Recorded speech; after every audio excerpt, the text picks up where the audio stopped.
All right, Coach, getting ready to take the long trip north to Marquette, and what kinds of things do you focus on this week in practice in preparation for Northern Michigan? Just keeping the edge is really one thing mentality-wise that we've really worked on. Just keep the mental edge. Understand that you only get 11 of these guaranteed, so once a week, put out the best foot forward every week, and so that's been our strategy. Looking forward to getting up there and seeing my great friend Kyle Nystrom and Scott McDougal, two former guys here. So that's always cool, and it's neat to get up there, and we love the venue, so we're excited. Coaches Nystrom and McDougal, big part of some of the Ferris State success that when they were here. What do they do so well as coaches that you think translate up there at Northern Michigan?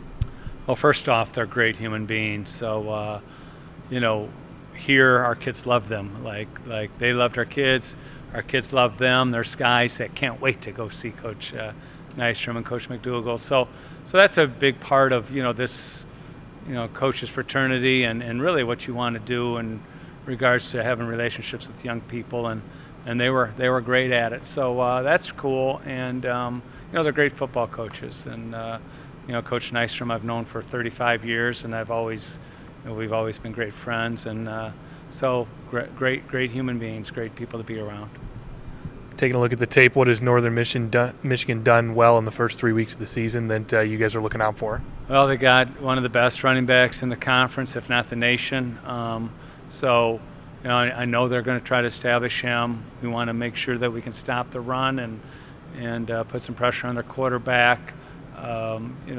Try to slow that juggernaut down, because they're one of the leading rushing teams in the conference, and so that's the biggest factor.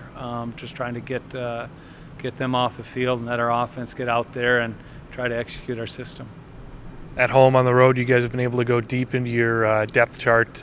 How nice is it to be able to get a lot of guys playing time, and a lot of them making big plays? It's not just guys playing minutes, but it's guys making plays with those minutes. No, you hit that right on the nose. We've had guys roll in there and made plays immediately.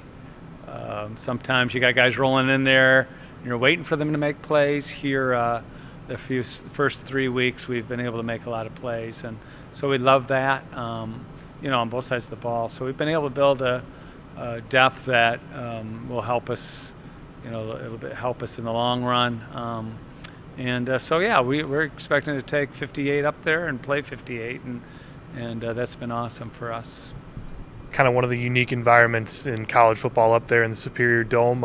What's it like to play up there, and how is it different than most other places you go?